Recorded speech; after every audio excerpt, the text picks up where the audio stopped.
So first of all unit first is electrostatics. इसमें first chapter है electrostatic charges and Coulomb's law. Electrostatic charges and Coulomb law. तो first of all we must understand that what is electrostatics. तो electrostatic is the branch of physics. Electro means electric charges. Electro means electric charges. Statics means static electric charges. Static means which are fixed. Static means which are fixed. So it is the branch of physics which deals with the electric charges which are at rest. It deals with the electric charges which are at rest. So this is known as electrostatics. Now you know every substance is made up of atoms. Every substance is made up of atoms. Okay? और atom के अंदर क्या होते हैं, एक nucleus होता है, nucleus के अंदर प्रोटॉन होते हैं, न्यूट्रॉन होते हैं. Protons are the positive charges, neutrons are the neutral particle and electrons are revolving in the shells. इनको हम बोलते हैं KLMN शेल्स. फर्स्ट शेल में 2 होते हैं, सेकंड में 8 होते हैं. इस तरह से इनको हम शेल्स भी बोलते हैं और एनर्जी लेवल्स भी किसी एटम के अंदर बोलते हैं. ठीक है. और किसी भी एटम के अंदर जितने नंबर ऑफ प्रोटॉन्स होते हैं उतने ही नंबर ऑफ इलेक्ट्रॉन्स होते हैं. तो दूसरी डेफिनेशन है व्हाट इज इलेक्ट्रिक चार्ज. ठीक है. It is something possessed by the material particles. It is something possessed by the material particles so that they can exert electric force and respond to electric forces. कोई भी material particle है उसके अंदर कुछ ऐसी चीज होगी जिसके कारण वो इलेक्ट्रिक चार्जेस को रिस्पॉन्ड करता है, इलेक्ट्रिक फोर्सेस को रिस्पॉन्ड करता है और बाकी के इलेक्ट्रिक चार्जेस जो उनको अट्रैक्ट या रिपेल कर सकता है. तो इसको हम बोलते हैं इलेक्ट्रिक चार्ज. ओके. टाइप्स कितने होते हैं चार्जेस जो होते हैं वो 2 तरह के रहते हैं. पहले होते हैं पॉजिटिव चार्जेस, दूसरे चार्जेस होते हैं नेगेटिव चार्जेस. और पॉजिटिव चार्जेस प्रोटॉन के अंदर होता है, नेगेटिव चार्ज जो रहता है वो इलेक्ट्रॉन्स के अंदर रहता है. अब नेक्स्ट है quantization of electric charge. Quantization of electric charge क्या है.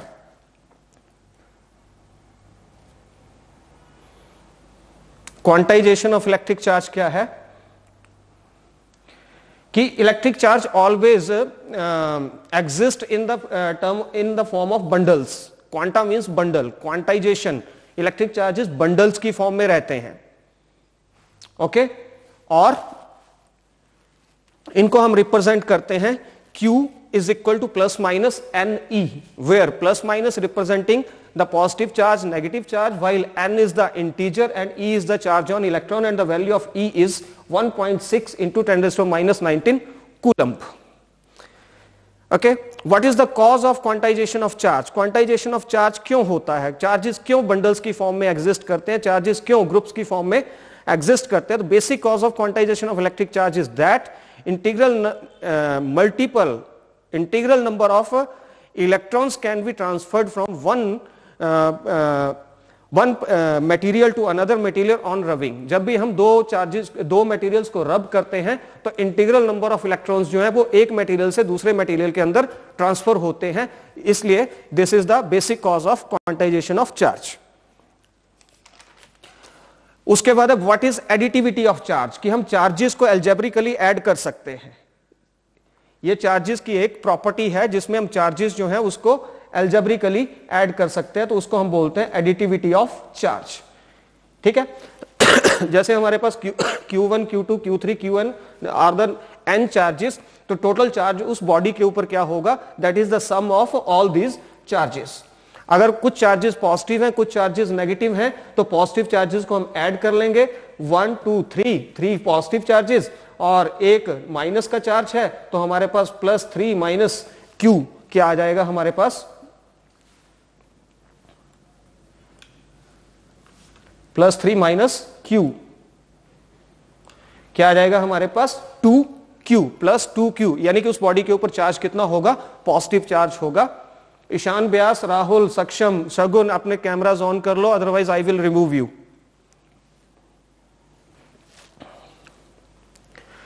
So it is the property of electric charge by which total charge on a system or a body can be obtained by adding the charges algebraically.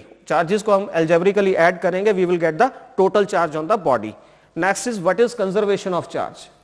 Charges conserve रहते हैं. Charges, what is conservation of charge? तो charges जो है वो conserve रहते हैं, conservation of charge. According to this charge can neither be created nor be destroyed. तो conservation of charge के अनुसार क्या है कि चार्जेस को हम ना तो क्रिएट कर सकते हैं ना ही हम उनको डिस्ट्रॉय कर सकते हैं। It can be transferred from one material to another material और charges on an isolated system. दूसरी तरफ से भी हम इसको बोल सकते हैं कि किसी भी आइसोलेटेड सिस्टम के जो चार्जेस होंगे वो क्या रहेंगे, ऑलवेज कांस्टेंट। नेक्स्ट है difference between the mass and charge. Difference between the mass and charge, तो मास जो है it is always positive quantity, charge can be positive and negative. Mass किसी भी बॉडी का इंक्रीज होता है with the increase in its velocity according to the relation m is equal to m naught upon under root 1 minus v square upon c square, okay, where v is the velocity of the charge and c is the velocity of light. और charges के case में there is no effect on the velocity on the charge, there is no effect on the of the velocity on the charge. तीसरा है mass can never be quantised. Mass को हम quantise नहीं कर सकते, mass can never exist in the form of bundles but charges can be quantised. Okay, next is mass is not conserved, it can be changed from one from mass to energy by the relation E is equal to mc square. ठीक है, mass can never be conserved, ये एक form से दूसरी form में मास जो है वो एनर्जी में कन्वर्ट हो जाता है with the relation E is equal to mc square where c is the velocity of light। Okay, दूसरी तरफ रहता है कि चार्ज जो है always conserved, charge always conserved. Okay, next है the force between the two masses is always attractive. आपने Newton's law of gravitation पढ़ा था जिसमें F is equal to G m1 m2 upon r square होता था, तो वो जो फोर्स रहती थी दो मासेस के बीच में it is always positive. Okay, it is always attractive. Okay, जबकि चार्जेस के केस में अगर चार्जेस दोनों पॉजिटिव हैं तो फोर्स जो होगी रिपल्सिव होगी, अगर दोनों चार्जेस नेगेटिव है तब भी फोर्स क्या होगी, रिपल्सिव होगी। अगर एक चार्ज पॉजिटिव है दूसरा चार्ज नेगेटिव है तो फोर्स कैसी होगी, अट्रैक्टिव। इट मींस चार्जेस के केस में फोर्सेस जो रहती है वो attractive as well as repulsive रहेंगी।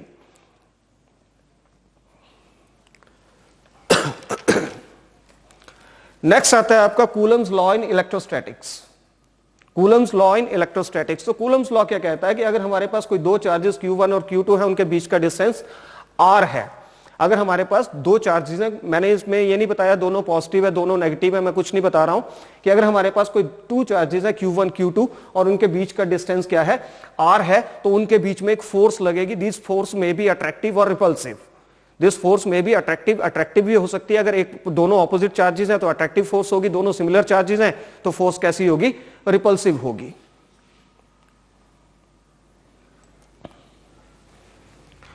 ओके, दोनों ऑपोजिट चार्जेस हैं तो फोर्स कैसी होगी, अट्रैक्टिव होगी। दोनों सिमिलर चार्जेस हैं, फोर्स कैसी होगी, रिपल्सिव होगी। तो कूलम ने क्या कहा कि कूलम ने कहा कि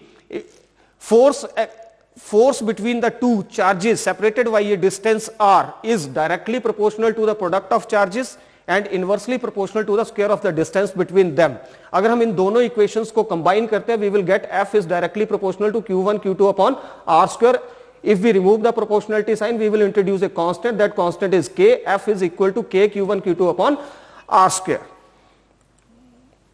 Okay, where k is a constant, its value is 1 by 4 pi epsilon naught, 4 pi epsilon naught। और k की वैल्यू अगर SI सिस्टम के अंदर लें तो k की वैल्यू होती है 9 into 10⁻⁹ न्यूटन मीटर स्क्वायर पर कूलम स्क्वायर, और CGS सिस्टम के अंदर इसकी k की वैल्यू होती है 1। where epsilon जो है it is the permittivity, epsilon is the permittivity, अगर epsilon naught है तो it is the permittivity of the free space।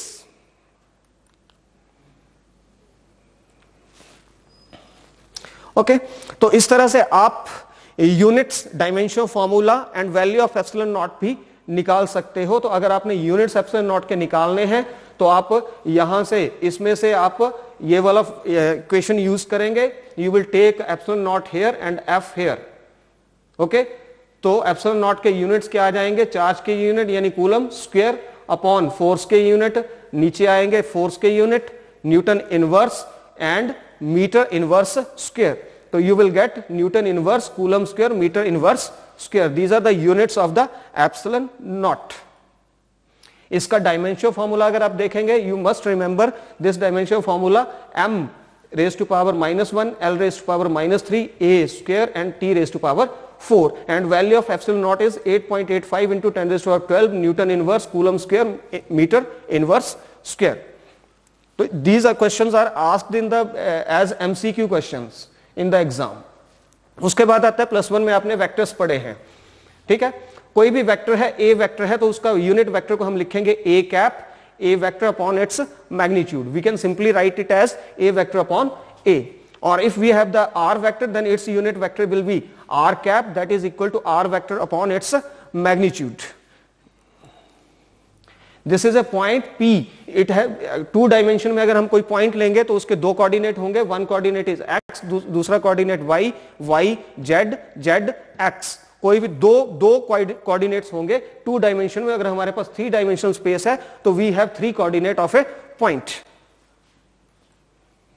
उसके बाद position vector of a point, अगर मेरे पास कोई भी 2 डायमेंशन में कोई पोजीशन वेक्टर है, एक एक्सिस x है, दूसरी एक्सिस y है, इसके यूनिट वेक्टर x एक्सिस के अलोंग यूनिट वेक्टर होता है i कैप, j एक्सिस के अलोंग यूनिट वेक्टर होता है y एक्सिस के अलोंग यूनिट वेक्टर होता है j कैप। अगर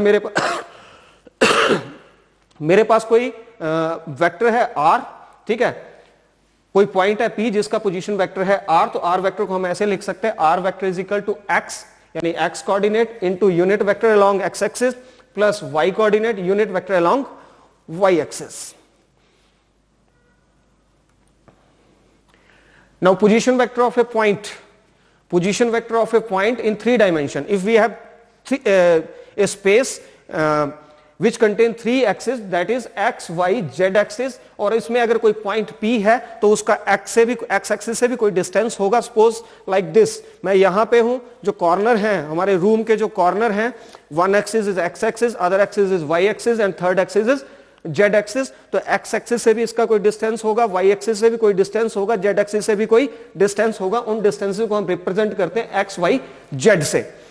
ओके तो अगर हमने ये जो पॉइंट है मेरे पास P, इसका मुझे पोजीशन वेक्टर लिखना है, तो पोजीशन वेक्टर लिखने के लिए मुझे क्या करना पड़ेगा, r vector is equal to x into unit vector along x axis plus y into unit vector along y axis plus z into unit vector along z axis. तो we can write r as x i cap plus y j cap plus z k cap. अगर मुझे r vector का magnitude निकालना है तो जो i j k के coefficient है उनका स्क्वायर और sum of square of coefficient of i j k and their under root. तो this is the magnitude of the r vector. अगर r वेक्टर का मुझे यूनिट वेक्टर निकालना है तो r वेक्टर खुद अपॉन इट्स मैग्नीट्यूड। तो हमने पीछे भी किया कि कोई भी वेक्टर है upon its magnitude, that is known as unit vector, ठीक है। इसी तरह से हम x कंपोनेंट, जो r वेक्टर है उसका x कंपोनेंट भी निकाल सकते हैं, y कंपोनेंट भी निकाल सकते हैं और z कंपोनेंट भी निकाल सकते हैं। तो हम ऐसा भी लिख सकते हैं r वेक्टर को, r vector is equal to x, इस फॉर्म में भी हम लिख सकते हैं। तो ये आ गया हमारे पास position vector of a point P। अब इसके यूज करने जा रहे हैं हम coulomb's law in vector form में, ठीक है। अब coulomb law in vector form, तो हम बात कर रहे हैं कि 2 चार्जेस हैं, मेरे हाथ जो हैं दोनों, suppose this is charge q1 and this is charge q2, okay, and the corner of this room is the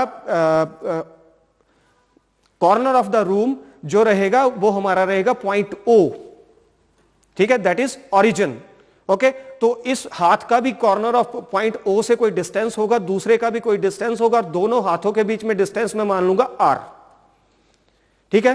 पहला जो चार्ज है q1, इसका पोजीशन वेक्टर मान लूंगा r1, दूसरे का मान लूंगा r2। तो यहां देखिए आप कि मेरे पास 2 चार्जेस हैं, एक चार्ज q1 जो पॉइंट A के ऊपर है, दूसरा चार्ज q2 पॉइंट B के ऊपर है, ओके। और पॉइंट A जो है उसका पोजीशन वेक्टर मैंने मान लिया r1, पॉइंट B जो है उसका पोजीशन वेक्टर मैंने मान लिया r2, और ये 2 डायमेंशन में है, 2 ही डायरेक्शन है इसमें, x और y डायरेक्शन, 2 ही डायरेक्शन है मेरे पास। और मैंने मान लिया कि पॉइंट A और B दोनों चार्जेस के बीच का डिस्टेंस कितना, मैंने उसको मान लिया r। अब 2 चार्जेस पास पास में हैं तो उनके बीच में डेफिनेटली फोर्स लगेगी, वो फोर्स अट्रैक्टिव भी हो सकती है, वो फोर्स रिपल्सिव भी हो सकती है, depending upon the polarity of the charge. Charges positive हैं दोनों या दोनों नेगेटिव हैं, या एक पॉजिटिव और दूसरा नेगेटिव है।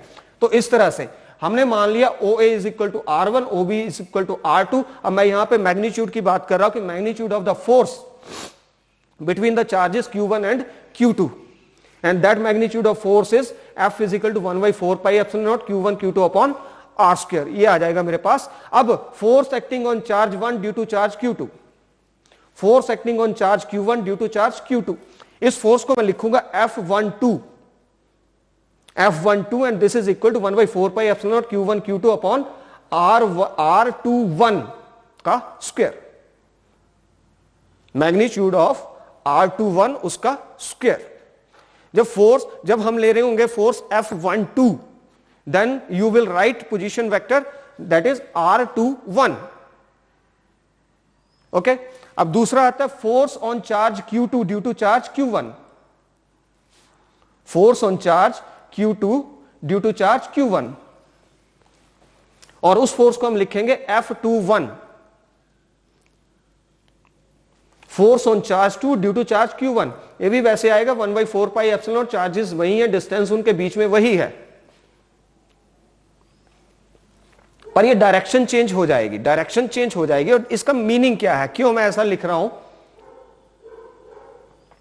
You can understand from the diagram कि force on charge Q1 due to charge Q2 जिसको लिख रहे हैं हम F12, 1 के ऊपर फोर्स लग रही है, किसके कारण, Q2 चार्ज के कारण लग रही है, तो उसको लिख रहा हूं F12। फाइन, तो फोर्स की डायरेक्शन क्या हुई, ये जो R21 है, it is representing the direction of force. Direction of force क्या है, 2 से 1 की तरफ, इसलिए हम R के साथ क्या लिख रहे हैं 2 1, और F के साथ कि 1 के ऊपर फोर्स लग रही है, लगा कौन रहा है 2, 1 के ऊपर फोर्स लगा रहा है 2, इसलिए F12, और डायरेक्शन ऑफ फोर्स क्या, चार्ज सेकंड से चार्ज फर्स्ट की तरफ को है, इसलिए हम वहां पोजीशन वेक्टर जो भी लेंगे, इसका जो भी इसका यूनिट वेक्टर लेंगे, तो उसमें हम क्या लिखेंगे R21। इसी तरह से सेकंड चार्ज के ऊपर फोर्स लग रही है due to first charge, second charge के ऊपर फोर्स लग रही है ड्यू टू फर्स्ट चार्ज, ठीक है। तो इस केस में फर्स्ट चार्ज फोर्स लगा रहा है, तो डायरेक्शन ऑफ फोर्स क्या हुई, फर्स्ट से सेकंड, इसलिए हम यहां पे क्या ले रहे हैं R12। अब हम triangle of vector addition use करें। ट्रायंगल ऑफ वेक्टर एडिशन क्या बोलता है, if two vectors are represented in magnitude and direction by the two sides of a triangle, then their resultant will be given by the third side of the triangle, that is closing side of the triangle। तो वहां पे हम OA is equal to OB plus BA, इसको हम देखेंगे, diagram से देखते हैं। ट्रायंगल ऑफ वेक्टर एडिशन हम यूज करने वाले हैं। अब देखिए, ये OB एंड BA ये दोनों ऑर्डर में हैं, और क्लोजिंग साइड के इस ट्रायंगल की OA है, तो OA क्या हो गया, इसका रिजल्टेंट हो गया, तो OA is equal to OB plus AB। Okay, तो OA is equal to OB plus AB, तो यही हम ट्रायंगल ऑफ वेक्टर एडिशन में यूज कर रहे हैं। तो OA क्या है हमारा R1 है, और OB क्या है हमारा R2 है, और BA क्या है हमारा R12 या R21। आप कौन सी फोर्स ले रहे हो उसके हिसाब से डिसाइड होगा, ठीक है। तो ये आ गया मेरे पास R1 is equal to R2 plus R21 आ गया। यहां से हम R21 फाइंड आउट कर लेंगे, दैट विल बी R2 को इधर ले आएंगे, R1 माइनस R2 आ गया, तो R1 is equal to R2 minus, इसी तरह से R21 आ गया, R1 माइनस R2, तो R12 क्या होगा, R2 माइनस R1 होगा, इससे ऑपोजिट चला जाएगा। तो इस चीज को हम अगर इस इक्वेशंस में हमारी जो फर्स्ट और सेकंड इक्वेशन है उसमें सब्स्टिट्यूट करें, ठीक है, तो यूनिट वेक्टर क्या होता है, वो वेक्टर खुद और उसका मैग्नीट्यूड, ठीक है। तो F12 क्या आ जाएगा, 1/4 pi epsilon naught Q1 Q2 upon R21 square, R21 vector upon R21 its magnitude, ठीक है। तो F12 हमारे पास ये आ गया, तो नीचे आ गया हमारे पास R21 क्यूब, और साथ में यहां पे R21 वेक्टर, तो ये हमारी आ गई force which is exerted by the charge 2 on the charge 1, ठीक है। दूसरी ये आ गया हमारे पास। अब दूसरी फोर्स F21, इसी तरह से हम उसको भी लिख सकते हैं, तो F21 भी क्या आएगा, 1/4 pi epsilon naught Q1 Q2, और अब R2 माइनस R1, और ये हमारे पास आ जाएगा। तो यहां से अगर हम, बट R12 क्या होता है, माइनस R21 होता है, यानी कि दो वेक्टर ऑपोजिट हैं, दो वेक्टर ऑपोजिट हैं, ओके।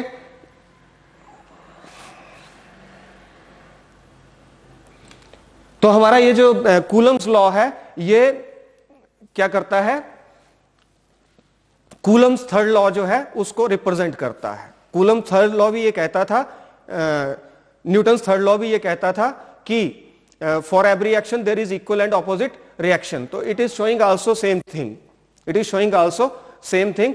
तो कूलम्स लॉ के अंदर भी क्या है, F12 is equal to minus F21 which is similar to the newton's third law. For every action there is equal and opposite reaction. तो क्वेश्चन आपको ऐसे भी आ जाता है, show that the coulomb's law is direct consequence of Newton's third law. इस तरह से भी आपको क्वेश्चन पूछ सकता है, ठीक है। अब कूलम्स लॉ वेक्टर फॉर्म में हो गया आपका, इसको प्रैक्टिस करिएगा। Coulomb's law has been verified over the distances ranging from 10 raised to power minus 10 meter to macroscopic levels. अब इसके बाद आता है यूनिट क्या होती है इलेक्ट्रिक चार्ज की। तो इलेक्ट्रिक चार्ज के यूनिट आप याद रखिए, इलेक्ट्रिक चार्ज के यूनिट होते हैं कूलम्स। इलेक्ट्रिक चार्ज के यूनिट होते हैं कूलम्स। कूलम की डेफिनेशन क्या है, कूलम की डेफिनेशन क्या है, charge is said to be 1 coulomb in vacuum. Charge is said to be 1 coulomb which when placed in vacuum exerts either attract or repel the similar charge by a force of 9 into 10 raised to power 9 Newton. ठीक है, तो charge जो है उसको हम कहेंगे 1 coulomb. अगर हमने उस चार्ज को रखा है किसी वैक्यूम के अंदर और उस चार्ज को अगर रिपल्शन मिल रही है एक सिमिलर चार्ज के द्वारा, ठीक है, और कितनी फोर्स से उसको रिपेल किया जा रहा है, 9 into 10 to the power 9 newton force के साथ अगर उसको रिपेल किया जा रहा है तो उस चार्ज का चार्ज क्या रहेगा, 1 कूलम।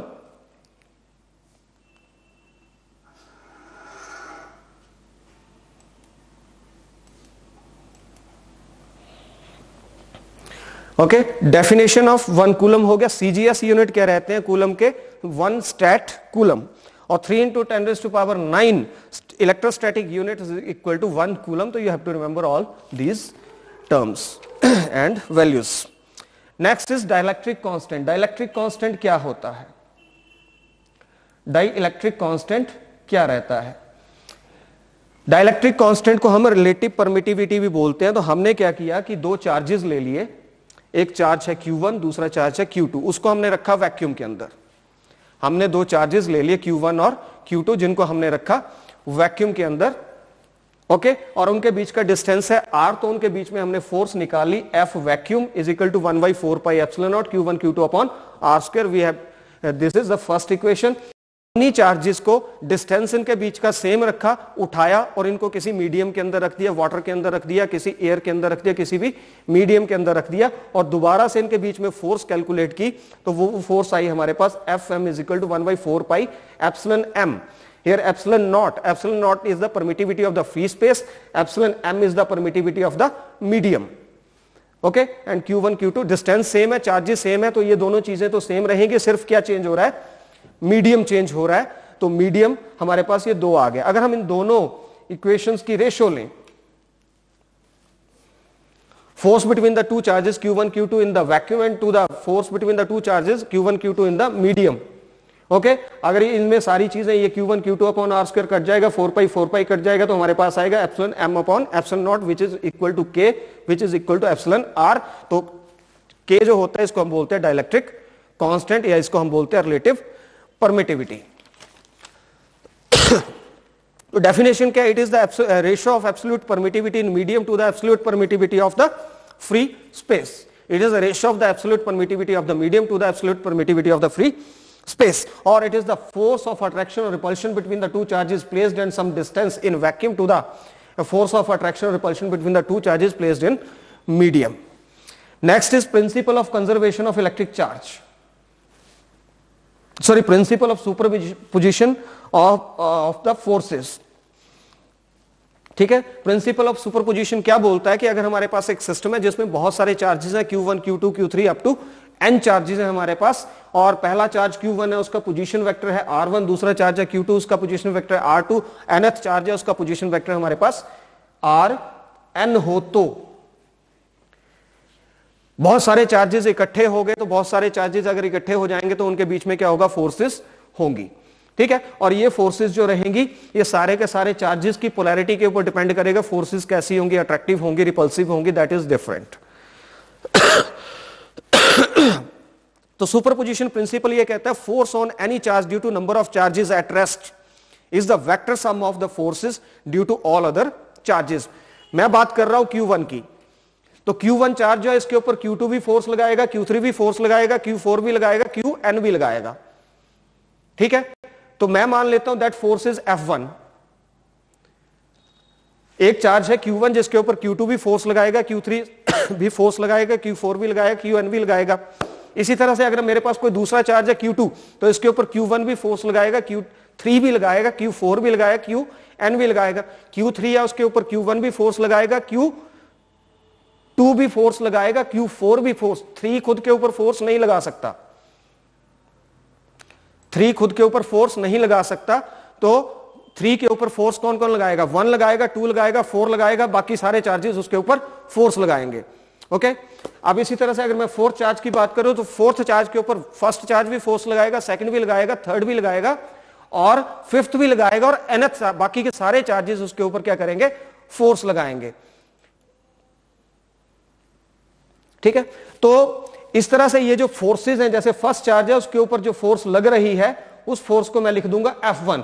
F1 क्या फोर्स है, it is force exerted on charge 1 due to charge 2, on 1 due to 3, on 1 due to 4, on charge 1 due to nth charge, ठीक है। इसी तरह से F2 कौन सी फोर्स है, force on charge 2 due to charge 1, force on charge 2। 2 खुद के ऊपर फोर्स नहीं, F2 नहीं लिख सकते, 2 खुद के ऊपर फोर्स नहीं लगाएगा, उसके ऊपर फोर्स कौन लगाएगा, थर्ड चार्ज लगाएगा, उसके ऊपर सेकंड के ऊपर फोर्स फोर्थ चार्ज लगाएगा, सेकंड के ऊपर बाकी के सारे चार्जेस जो होंगे वो फोर्स एक्सर्ट करेंगे, ठीक है। थर्ड जो चार्ज है उसके ऊपर फर्स्ट भी लगाएगा, सेकंड भी लगाएगा, फोर्थ भी लगाएगा, बाकी के सारे चार्जेस उसके ऊपर फोर्स लगाएंगे, पर थर्ड चार्ज जो है वो खुद के ऊपर फोर्स नहीं लगाएगा, एंड सो ऑन। तो टोटल सुपरपोजिशन प्रिंसिपल के अकॉर्डिंगली जो टोटल फोर्स रहेगी उस सिस्टम के ऊपर, सिस्टम के अंदर जो फोर्स रहेगी, that force will be the sum of all these forces F1, F2, F3 so on up to Fn। nth charge जो nth चार्ज रहेगा, nth चार्ज के ऊपर फर्स्ट भी फोर्स लगाएगा, सेकंड भी लगाएगा, थर्ड भी लगाएगा, बाकी सारे लगाएंगे, सिर्फ nth चार्ज खुद के ऊपर फोर्स नहीं लगा सकता। तो सुपरपोजिशन प्रिंसिपल के अनुसार कि कोई भी चार्ज है किसी सिस्टम के अंदर, उसके ऊपर जो फोर्स लगेगी, that force will be the vector sum of charges exerted by all other, vector sum of forces exerted by the all other charges. Next आता है हमारा, और इसको हम इस तरह से लिख सकते हैं, इस रिजल्ट को हम ऐसे लिख सकते हैं, F is equal to F1, F2, F3 so on up to Fn। तो next is our charge distribution. तो चार्ज डिस्ट्रीब्यूशन जो रहता है वो नॉर्मली 3 तरह का रहता है, 1 is line charge distribution, number 2 surface charge distribution, and third 1 is volume charge distribution. तो लाइन चार्ज डिस्ट्रीब्यूशन जो रहता है उसमें चार्जेस जो होते हैं वो डिस्ट्रीब्यूट होते हैं किसी लाइन के ऊपर। सरफेस चार्ज डिस्ट्रीब्यूशन जो होगा उसमें चार्जेस जो होंगे किसी सरफेस के ऊपर डिस्ट्रीब्यूट होंगे, और वॉल्यूम चार्ज डिस्ट्रीब्यूशन जो होगा कि कोई बॉक्स है उसके सारे सरफेसेस के ऊपर क्या है, चार्जेस डिस्ट्रीब्यूट है, ओके। तो जो लीनियर चार्ज डेंसिटी रहती है दैट इज, उसको हम बोलते हैं लैम्डा, ठीक है। लीनियर चार्ज डेंसिटी जो होती है उसको हम बोलते हैं lambda, and lambda is charge, small charge on small length, that is dq upon dl। इसी तरह से सरफेस चार्ज डिस्ट्रीब्यूशन में चार्जेस डिस्ट्रीब्यूट होते हैं सरफेस के ऊपर, और सरफेस चार्ज डेंसिटी जो है उसको हम रिप्रेजेंट करते हैं सिग्मा से, and surface charge density sigma is equal to dq upon ds। Surface charge density is dq upon ds। इसी तरह से वॉल्यूम चार्ज डिस्ट्रीब्यूशन होता है, जैसे मैंने क्या किया यहां पे, छोटा सा इसका सरफेस ले लिया, उसके पूरे सरफेस के ऊपर चार्ज q है, ठीक है, पूरा सरफेस एरिया s है, उसके ऊपर चार्ज कितना q है, तो छोटा सा सरफेस क्या होगा, इसका छोटा सा पार्ट ले लेंगे, दैट विल बी ds, उसके ऊपर चार्ज कितना होगा, dq होगा। तो हमारी सरफेस चार्ज डेंसिटी लैम्डा होती है, that is dq upon ds। इसी तरह से हम आगे चलते हैं तो that is volume charge distribution, कि मैंने एक पूरा वॉल्यूम ले लिया, इसका वॉल्यूम, ये जो बॉक्स है इसका वॉल्यूम कितना v है और इसके ऊपर टोटल चार्ज कितना स्मॉल q है। ओके, तो मैं इस वॉल्यूम का छोटा सा पार्ट लूंगा तो that part will be dv, जो which will carry small charge dq। तो this is volume charge density, and volume charge density हम रिप्रेजेंट करते हैं रो से, and this is dq upon dv। अब हमें क्या है कि obtain an expression for force calculate करनी है किसी पॉइंट के ऊपर, फोर्स कैलकुलेट करनी है किसी, कट गया, बंद करो। अभी जो फोर्स कैलकुलेट करनी है वो किसी पॉइंट के ऊपर फोर्स कैलकुलेट करनी है सपोज, और किसके कारण करनी है, linear charge distribution. This is the line charge distribution whose length is l, and जिसके ऊपर चार्ज कितना है, स्मॉल q है। ओके, हम क्या करेंगे कि इस लेंथ, जो हमारी लेंथ है, जो लाइन चार्ज डिस्ट्रीब्यूशन है, इसका छोटा सा एक लेंथ एलिमेंट ले लेंगे dl, which will carry charge dq। तो इसकी लीनियर चार्ज डेंसिटी क्या आ जाएगी, dq अपॉन dl। ठीक है, अब इस पूरी लाइन चार्ज के कारण हम इस पॉइंट B के ऊपर फोर्स को कैलकुलेट करना चाहते हैं, तो हम छोटे से लेंथ एलिमेंट के कारण यहाँ पे फोर्स कैलकुलेट करेंगे, उसको इंटीग्रेट कर देंगे, तो पूरे लाइन चार्ज के कारण हमारा पॉइंट B के ऊपर जो फोर्स है, उसके ऊपर जो हमारी जो फोर्स है हम उसको कैलकुलेट कर सकते हैं। तो छोटा सा लेंथ चार्ज है तो उसके कारण फोर्स भी क्या होगी, छोटी सी होगी। जिस छोटी सी फोर्स को मैंने लिखा df, which will equal to 1/4 pi epsilon naught. छोटा से चार्ज के कारण फोर्स है तो वो छोटा सा चार्ज आ गया dq, और जहां पे मुझे फोर्स कैलकुलेट करनी है वहां पे मुझे एक टेस्ट चार्ज रखना पड़ेगा, that test charge is q naught. तो q नॉट के ऊपर हम dq के कारण फोर्स कैलकुलेट करेंगे, and that force will be df is equal to 1/4 pi epsilon naught dq q naught upon a और b के बीच का distance, that distance is ab vector का मैग्नीट्यूड और उसका whole square, which is Coulomb's law. ठीक है, अब ये जो हमारी छोटी सी फोर्स है, अब हम ए बी यूनिट वेक्टर, यानी कि फोर्स जो लग रही है वो लेंथ एलिमेंट के कारण इस चार्ज के ऊपर लग रही है, तो फोर्स की डायरेक्शन होगी ए से बी, तो जिसको रिप्रेजेंट कर रहे हैं हम ए बी यूनिट वेक्टर से, जिसको रिप्रेजेंट कर रहे हैं हम ए बी यूनिट वेक्टर से। ठीक है, और यूनिट वेक्टर क्या होता है, वो वेक्टर खुद और नीचे उसका मैग्नीट्यूड, वो वेक्टर खुद A B vector upon its magnitude. Okay, तो हमारे पास ये फोर्स क्या आ जाएगी, स्मॉल फोर्स आ जाएगी 1/4 pi epsilon dq into q naught upon ये मैग्नीट्यूड, यहां मैग्नीट्यूड का स्क्वायर है और यहां पे ये मैग्नीट्यूड है, तो ये दोनों मल्टीप्लाई होंगे, तो यहां क्या आ गया, हमारा क्यूब आ गया। ठीक है, लीनियर चार्ज डेंसिटी जो होती है उसको हम लिखते हैं लैम्डा से dq अपॉन dl, यहां से हम dq की वैल्यू निकाल लेंगे, that is lambda into dl, और dq की जगह हम यहां पे पुट कर देंगे, तो हमारे पास छोटी सी फोर्स क्या रहेगी, 1/4 pi epsilon lambda dl q naught A B upon A B का मैग्नीट्यूड होल क्यूब। अब हम ट्रायंगल ऑफ वेक्टर एडिशन इसके लिए यूज करेंगे, तो O A plus A B is equal to O B. तो यहां से हम ए बी, हमें ए बी चाहिए, यहां पे ए बी चाहिए हमें, तो ए बी हम कैलकुलेट कर लेंगे, तो ए बी क्या आएगा, ओ बी माइनस ओ ए। ओके, तो ए बी, ओ बी क्या है, R2 है, और ओ ए क्या है, R1 है, तो हमारे पास वो छोटी सी फोर्स आ जाएगी 1/4 pi epsilon lambda dl q naught upon R2 minus R1 का होल क्यूब। ए बी की जगह लिख देंगे R2 माइनस R1, ए बी वेक्टर की जगह लिख देंगे R2 माइनस R1 मॉड और इसका क्यूब, और यहाँ पे ए बी वेक्टर की जगह लिख देंगे R2 माइनस R1। तो ये तो स्मॉल फोर्स आ गई due to length element dl के कारण पॉइंट B के ऊपर, और B के ऊपर हमने कौन सा चार्ज रखा है, हमने पॉइंट B के ऊपर चार्ज रखा है Q नॉट।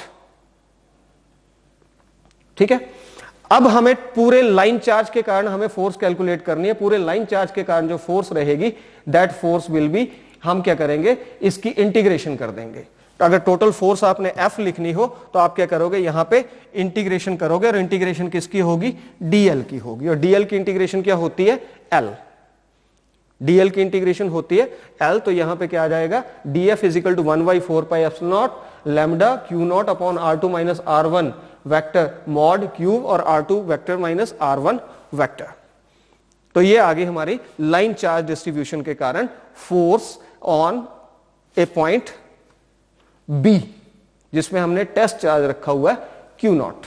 इसी तरह से अगर हम सरफेस चार्ज डिस्ट्रीब्यूशन, इसको भी आप खुद कर सकते हो कि हमने जहां पे dl लिखा था वहां पे हमने ds लेना है, जहां पे dl लिखा था वहां पे हम ds लेंगे, और वॉल्यूम चार्ज डिस्ट्रीब्यूशन है उसमें जहां पे हमने dl लिया था वहां पे हम dv लेंगे, बाकी का एक्सप्रेशन सेम है। तो इसको आप कर सकते हो। तो अगर आप लाइन चार्ज डिस्ट्रीब्यूशन के कारण अगर आप एक्सप्रेशन निकाल लोगे तो आप सरफेस चार्ज और वॉल्यूम चार्ज के कारण भी निकाल सकते हो। And these are important. अब नेक्स्ट हमारा चैप्टर आ जाता है चैप्टर सेकंड। चैप्टर सेकंड क्या? Electric field. चैप्टर सेकंड क्या है हमारा? Electric field. अब इलेक्ट्रिक फील्ड क्या? It is space around a charge.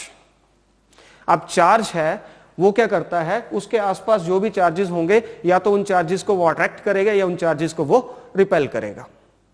कोई भी चार्ज है अपने सराउंडिंग में जितने भी चार्जेस होंगे उन चार्जेस को या तो वो अट्रैक्ट करेगा या उन चार्जेस को क्या करेगा? रिपेल करेगा। ठीक है? तो इट मींस वो ऐसा तो नहीं है कि एक चार्ज नगरोटा में है और दूसरा चार्ज दिल्ली में पड़ा हुआ है तो वो नगरोटा वाला चार्ज दिल्ली वाले चार्ज को भी अट्रैक्ट और रिपेल कर सकता है। ऐसा नहीं हो सकता। ग्रेविटेशनल फोर्स के केस में हो सकता है पर इलेक्ट्रिक फोर्स के केस में ऐसा नहीं होगा।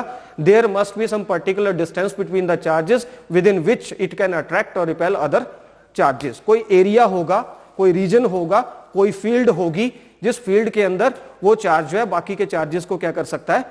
अट्रैक्ट कर सकता है। इसलिए फील्ड की बात कर रहा हूं मैं, एरिया की बात कर रहा हूं। तो इट मींस वो जो चार्ज एक चार्ज की जो फील्ड है उस फील्ड को हम क्या बोलेंगे? इलेक्ट्रिक फील्ड कहेंगे। उस चार्ज की फील्ड को क्या कहेंगे? इलेक्ट्रिक फील्ड कहेंगे। तो इलेक्ट्रिक फील्ड क्या है? It is a space around the charge in which it can attract all the other charges. It can attract या रिपेल अदर चार्जेस। वो दूसरे के चार्जेस जो हैं उनको, दूसरे चार्जेस को या तो अगर पॉजिटिव की इलेक्ट्रिक फील्ड है और दूसरा चार्ज भी पॉजिटिव है तो वो उसको अपनी फील्ड के अंदर आने नहीं देगा। अगर पॉजिटिव की फील्ड और दूसरा चार्ज नेगेटिव है तो वो अपनी फील्ड के अंदर उसको अट्रैक्ट कर लेगा। तो it is the space around a charge within which it can attract और repel the other charges. Okay. और कंसेप्ट जो था इलेक्ट्रिक फील्ड का, it was given by Faraday. It was given by Faraday. उसके बाद क्या? Source charge क्या होता है? तो ऐसा चार्ज जो इलेक्ट्रिक फील्ड प्रोड्यूस करता है उस चार्ज को हम बोलते हैं सोर्स चार्ज। ऐसा चार्ज जो इलेक्ट्रिक फील्ड प्रोड्यूस करता है अपने अराउंड उसको बोलेंगे हम सोर्स चार्ज। दूसरा टेस्ट चार्ज। अब ऐसा चार्ज जिसको हम रखेंगे, ये वाला टेस्ट चार्ज है, इसको हम टेस्ट करेंगे कि ये जो सोर्स चार्ज है Q, इसकी फील्ड कितनी है? इतनी है, इतनी है, इतनी है। इसकी फील्ड कितनी है? उस चीज को चेक करने के लिए हम क्या करेंगे? एक टेस्ट चार्ज लेंगे। टेस्ट चार्ज जो है स्मॉल, बहुत स्मॉल होता है, जिसको हम रिप्रेजेंट यहां पे कर रहे हैं Q0 से। टेस्ट चार्ज को पकड़ेंगे, यहां लाएंगे, कुछ नहीं हुआ। थोड़ा आगे लाएंगे, कुछ नहीं हुआ। जैसे वो दूसरे चार्ज की फील्ड में आएगा तो ये भी अगर चार्ज पॉजिटिव है, ये भी पॉजिटिव है, तो ये चार्ज इसको अंदर नहीं आने देगा। अगर ये चार्ज पॉजिटिव है, ये चार्ज नेगेटिव है, तो ये चार्ज इसको अट्रैक्ट कर लेगा। तो it means A space around the charge within which it can attract और रिपेल अदर चार्जेस। और जिस चार्ज को हम यूज, जिसकी इलेक्ट्रिक फील्ड होती है उस चार्ज को हम सोर्स चार्ज बोलते हैं, और जिसको हम टेस्टिंग पर्पज के लिए यूज करते हैं that charge is known as test charge. और टेस्ट चार्ज जो होता है बहुत स्मॉल होता है। टेस्ट चार्ज को हम स्मॉल इसलिए भी लेते हैं क्योंकि इसकी खुद, अब कोई भी चार्ज है उसकी खुद की भी इलेक्ट्रिक फील्ड होगी, तो टेस्ट चार्ज जो होता है उसको हम स्मॉल इसलिए लेते हैं कि इसकी फील्ड जो है इसकी इलेक्ट्रिक फील्ड को अफेक्ट ना करे। ठीक है। अब electric field intensity. Electric field intensity क्या होती है? Strength of electric field at a particular point. Strength of electric field at a particular point, तो इसको बोलते हैं हम strength of the electric field. It is the force experienced by unit positive charge. हम क्या कर रहे थे? जब Q0 को हम किसी इलेक्ट्रिक फील्ड के अंदर ला रहे थे तो Q0 के ऊपर लग रही थी फोर्स। Q0 चार्ज को, पिछली डायग्राम में आपने देखा, Q0 चार्ज को जब हम अंदर ला रहे थे तो Q0 will experience a force. तो strength of electric field intensity या स्ट्रेंथ ऑफ इलेक्ट्रिक फील्ड दोनों एक ही चीज होती है। आप स्ट्रेंथ ऑफ इलेक्ट्रिक फील्ड भी बोल सकते हो और इलेक्ट्रिक फील्ड इंटेंसिटी भी बोल सकते हो। तो स्ट्रेंथ ऑफ इलेक्ट्रिक फील्ड जो है it is the force experienced by unit positive test charge. और इलेक्ट्रिक फील्ड की डायरेक्शन वही होगी जो डायरेक्शन किसकी होगी? फोर्स की होगी। इलेक्ट्रिक दोनों both are the vector quantities and both are equal to each other. Okay, the direction of the electric field intensity will be same as the direction of the force. तो magnitude के अंदर अगर हमें इसमें लिखना हो तो E is equal to F upon Q0। अगर हमें unit of electric field intensity, electric field strength इसको लिखना हो तो फोर्स के यूनिट होते हैं न्यूटन और चार्ज के यूनिट होते हैं कूलम, तो ये आ गया न्यूटन पर कूलम। तो इलेक्ट्रिक फील्ड इंटेंसिटी जो है इसके यूनिट्स के आगे न्यूटन पर कूलम। अगर इसको हम एक्सप्रेशन की फॉर्म में लिखेंगे तो फोर्स आपको पता ही है कि किसी चार्ज के ऊपर फोर्स लग रही है तो F = 1/4πε0। एक चार्ज, सोर्स चार्ज क्या Q है और टेस्ट चार्ज क्या है Q0 है, और फोर्स की डायरेक्शन वही होगी। फोर्स की डायरेक्शन को कौन रिप्रेजेंट कर रहा है, यहां पे यूनिट वेक्टर रिप्रेजेंट कर रहा है। अब इलेक्ट्रिक फील्ड क्या होती है, इलेक्ट्रिक फील्ड इंटेंसिटी क्या होता है, E = F/Q0। ठीक है, तो इसके अंदर F की ये वैल्यू पुट कर दो तो यहां से क्या होगा, Q0 से Q0 कट गया। ठीक है, तो हमारे पास इलेक्ट्रिक फील्ड इंटेंसिटी क्या आ गई 1/4πε0। अब इलेक्ट्रिक फील्ड इंटेंसिटी में एक ही Q रह जाएगा, that is source charge. Okay, और डायरेक्शन जो होगी वो ही रहेगी जो किसकी थी, फोर्स की थी। तो इलेक्ट्रिक फील्ड इंटेंसिटी 1/4πε0 Q/r², और इसको मैग्नीट्यूड की फॉर्म में इज इक्वल टू 1/4πε0 Q/r² लिख सकते हैं हम। तो ये आगे हमारी इलेक्ट्रिक फील्ड इंटेंसिटी, इसका एक्सप्रेशन आ गया। अब इलेक्ट्रिक फील्ड इंटेंसिटी का एक्सप्रेशन आपने निकालना इन वेक्टर फॉर्म। वैसे ही है जैसे आपने कूलम्ब ज़ोन निकाला था वेक्टर फॉर्म में, तो वहां पे हमने R1 R2 लिया था, हमने यहां पे एक वेक्टर लिया R और दूसरा वेक्टर लिया R0। इसको वहां पे R1 लिया था, ठीक है, और इसको R2 लिया था। R1 की जगह क्या है R है, R2 की जगह क्या है R0 है। अब फोर्स लिख लोगे F12। ओके, अब फोर्स लिख लोगे F, ठीक है, 1/4πε0। पहला चार्ज क्या है Q, दूसरा चार्ज क्या है Q0, और दोनों, ठीक है, और उनके पोजीशन वेक्टर क्या है, तो F12 लिखते थे तो F2 - F1 आता था, सॉरी R2 - R1 आता था, और यहां पे का मॉड का क्यूब और R2 - R1, यहां पे 2 की जगह नॉट है और 1 की जगह सिर्फ R है। ठीक है, तो ये ऐसे ही आपकी फोर्स आ गई। अब इलेक्ट्रिक फील्ड क्या होती है, F वेक्टर/नॉट, तो यहां से वेक्टर फॉर्म में भी आप इलेक्ट्रिक फील्ड इंटेंसिटी उसको कैलकुलेट कर सकते हैं। मैथमेटिकल है, इसको आपको सॉल्व करना पड़ेगा। प्रैक्टिस करोगे, सिंपल है ये सारे, थोड़ा सा कंसेप्ट समझ आना चाहिए। उसके बाद है electric field intensity due to linear charge distribution. तो जैसे आपने इलेक्ट्रिक फोर्स निकाली थी लीनियर चार्ज डिस्ट्रीब्यूशन के कारण, लास्ट का रिजल्ट मैं लिख रहा हूं 1/4πε0 lambda L Q0 R2 - R1 upon R2 - R1 का क्यूब। तो इलेक्ट्रिक फील्ड भी आप इस लीनियर चार्ज डिस्ट्रीब्यूशन के कारण पॉइंट बी के ऊपर आप इलेक्ट्रिक फील्ड कैलकुलेट कर सकते हो। तो उसके लिए पहले आपको इलेक्ट्रिक फोर्स कैलकुलेट करनी है। जब आप फोर्स निकाल लोगे उसको Q0 से डिवाइड कर देना है, तो आपका जो ये एक्सप्रेशन होगा इसमें से ये Q0 गायब हो जाएगा। तो इलेक्ट्रिक फील्ड इंटेंसिटी क्या आ जाएगी, E = 1/4πε0 lambda L R2 - R1 का होल क्यूब R2 - R1। तो यहां से आप linear charge distribution, surface charge distribution और वॉल्यूम चार्ज डिस्ट्रीब्यूशन, इनके लिए इलेक्ट्रिक फील्ड इंटेंसिटी कैलकुलेट कर सकते हैं। प्रैक्टिस करनी पड़ेगी। अब नेक्स्ट है, what are the rectangular component of the electric field. What are the rectangular component of the electric field. Electric field के रेक्टेंगुलर कंपोनेंट जो होते हैं उनको बोलते हैं EX, EY, EZ। Electric field के रेक्टेंगुलर कंपोनेंट जो रहते हैं उनको बोलते हैं EX, EY, EZ। इनको कैलकुलेट कैसे करना है, तो हमें पता है इलेक्ट्रिक फील्ड इंटेंसिटी किसी भी पॉइंट के ऊपर जिसका डिस्टेंस क्या है, सोर्स चार्ज से कितना डिस्टेंस R है, वहां पे इलेक्ट्रिक फील्ड इंटेंसिटी कितनी होगी, E = 1/4πε0 Q/r² × R cap. Okay, R cap को हम लिख सकते हैं R वेक्टर अपॉन इसका मैग्नीट्यूड। तो हमारे पास आ गया 1/4πε0 Q/r², R vector upon R। ठीक है, अब ये R² × R मल्टीप्लाई होगा तो यहां क्या आ गया, R³ आ गया। अब हम ये मान लेते हैं कि value of the electric field along x axis this is EX, value of the electric field along Y axis this is EY, and value of the electric field along Z axis this is EZ। ठीक है, तो E vector को हम लिख सकते हैं EX I cap plus EY J cap plus EZ K cap. ठीक है, इसी तरह से हम R वेक्टर को लिख सकते हैं X I cap plus Y J cap plus Z K cap.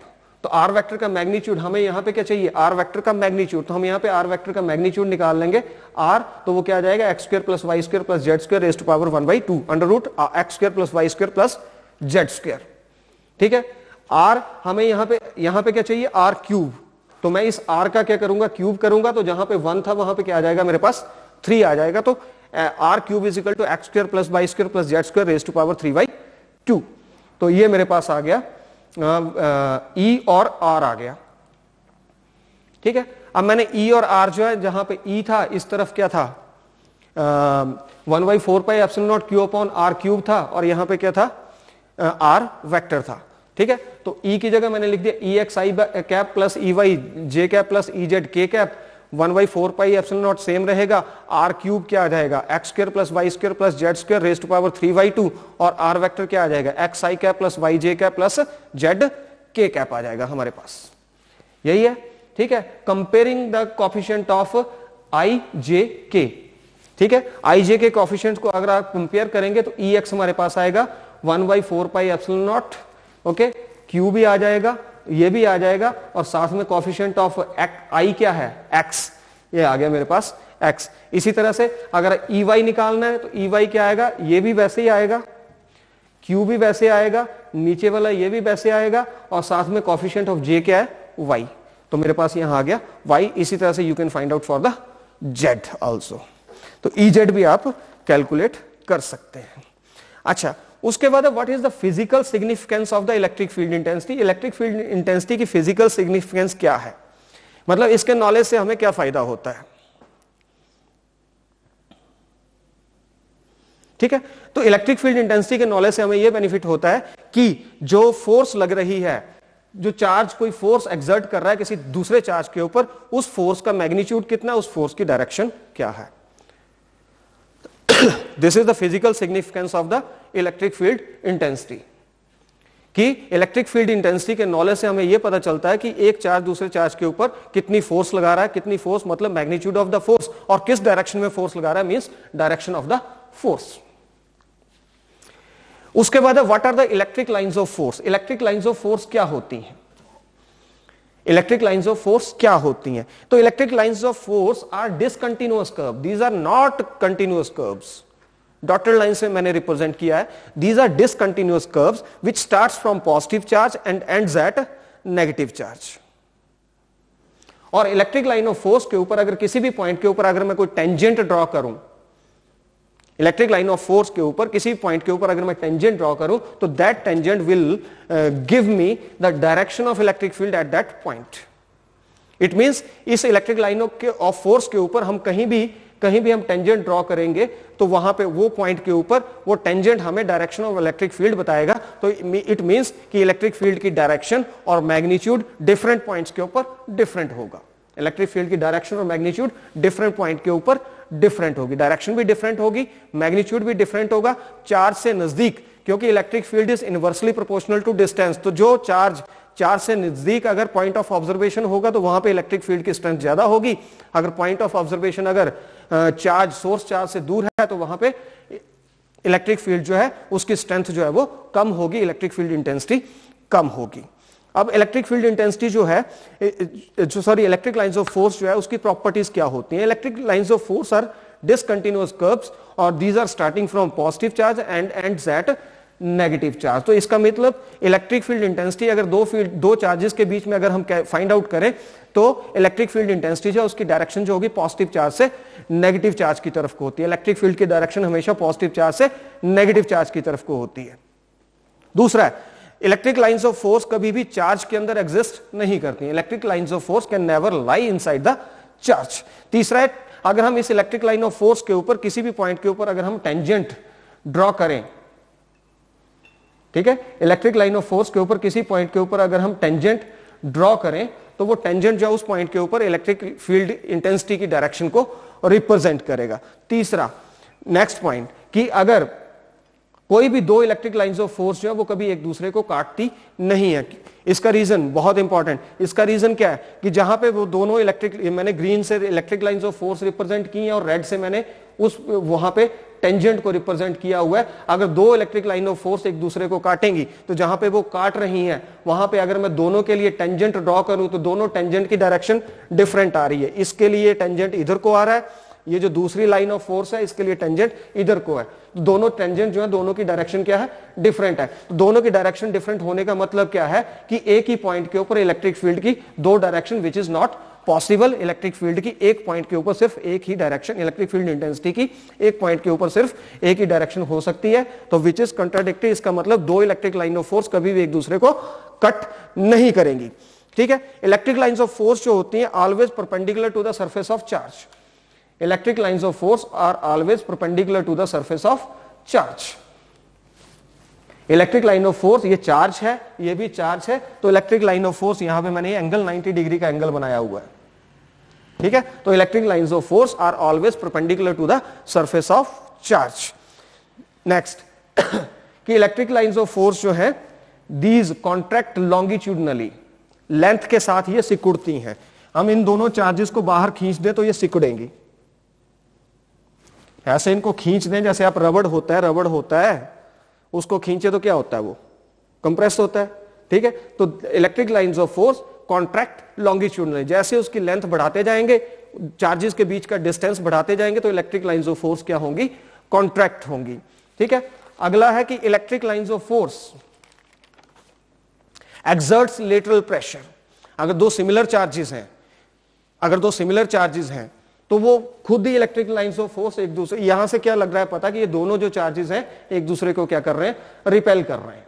तो these are contract longitudinally means both charges will be opposite charges and they will attract each other and exert lateral pressure, मतलब both charges are same, either positive either negative, and these repel each other. Okay, next is electric dipole. उससे पहले है uniform electric field. तो uniform electric field क्या है? Uniform electric field is the electric field which is same everywhere, ऐसे electric field which is constant everywhere, that is known as uniform electric field. Okay, दूसरा uniform electric field को हम parallel equidistant lines से represent करते हैं जिनमें क्या लगे होते हैं, एरो हेड लगे होते हैं, और arrows are representing the direction of the electric field that is always from positive charge to negative charge. जो एरो है ये क्या रिप्रेजेंट करते हैं, direction of the electric field. Okay, और direction of electric field is always from positive charge to negative charge. So uniform electric field means electric field is same everywhere, और direction जो रहेगी electric field की, it is always from positive charge to negative charge. उसके बाद है what is electric dipole. Electric dipole क्या होता है? इलेक्ट्रिक डाइपोल, डाई से मतलब दो, पोल मींस पोल्स, तो ऐसा सिस्टम जिसमें दो चार्जेस होंगे, ऐसा सिस्टम जिसमें दो इक्वल एंड ऑपोजिट चार्जेस होंगे।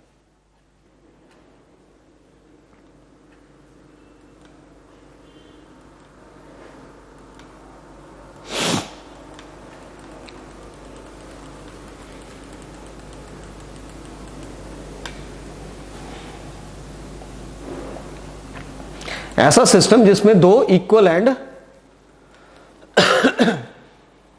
ऑपोजिट चार्जेस रहेंगे, that is known as dipole. Which दोनों चार्जेस जो होंगे वो सेपरेट होंगे एक दूसरे से बहुत स्मॉल डिस्टेंस के कारण, जिसको हम बोलते हैं डाइपोल लेंथ कहते हैं, जिसको हम कहते हैं dipole length. Electric it involve equal and opposite charges separated by small distance, and हम हमेशा स्मॉल डिस्टेंस लेते हैं 2a, हमें आसानी रहती है मैथमेटिकल कैलकुलेशंस को करने के लिए, और इस 2a को बोलते हैं हम डाइपोल लेंथ, इस a को बोलते हैं dipole length. Okay, example electric dipole के water, this is the example of electric dipole. Ammonia, this is the example of electric dipole. Carbon dioxide, this is the example of electric dipole. ठीक है, तो small distance जो रहेगा that distance is हमेशा हम लेंगे 2a लेंगे। अब इलेक्ट्रिक डाइपोल मोमेंट क्या रहता है? इलेक्ट्रिक डाइपोल मोमेंट क्या होता है? इलेक्ट्रिक डाइपोल मोमेंट जो है उसको हम लिखते हैं स्मॉल p से, and it is the product of either charge. Remember कि डाइपोल के अंदर एक चार्ज पॉजिटिव होगा, दूसरा चार्ज नेगेटिव होगा, पर दोनों के मैग्नीट्यूड सेम होंगे, equal and opposite. Equal means magnitude same, opposite एक पॉजिटिव होगा दूसरा क्या होगा, नेगेटिव होगा। तो electric dipole moment is the product of either charge and small distance between the charges. So small distance between the charges 2a or magnitude of the charge that is q. Okay, तो हमारा electric dipole moment जो है p that is q into 2a, इसको हम लिखते हैं 2qa. और electric dipole moment जो है it is a vector quantity, और याद रखिए वेक्टर क्वांटिटी है पर इसकी डायरेक्शन जो होगी वो इलेक्ट्रिक फील्ड की डायरेक्शन से ऑपोजिट होती है. तो मैंने यहां पे बताया कि इलेक्ट्रिक फील्ड जो है उसकी डायरेक्शन पॉजिटिव से नेगेटिव है और इलेक्ट्रिक डाइपोल मोमेंट की डायरेक्शन नेगेटिव चार्ज से पॉजिटिव चार्ज की तरफ को होती है. आइडियल डाइपोल क्या होता है? आइडियल डाइपोल वो डाइपोल होता है जिसकी डाइपोल लेंथ 0 होती है. याद रखिए आइडियल डाइपोल वो डाइपोल होगा जिसकी जो डाइपोल लेंथ रहेगी वो negligibly small that is approximately equal to 0. इसको हम बोलते हैं आइडियल डाइपोल. नेक्स्ट है डाइपोल फील्ड क्या होती है? डाइपोल फील्ड यानी electric field produced by a dipole. Electric field produced by, अब डाइपोल के अंदर भी क्या है? चार्जेस हैं.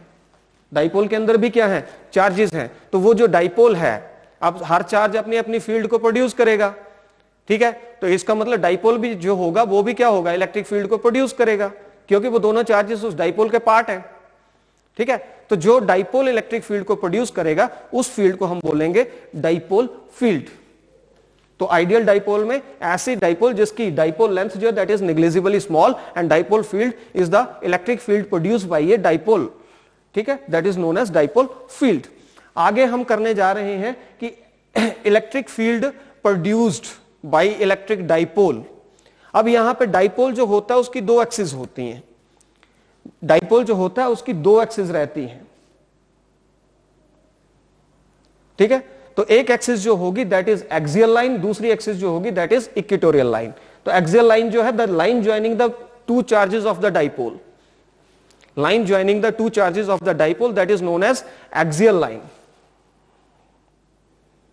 ठीक है, और दूसरी लाइन का नाम होता है इक्वेटोरियल लाइन.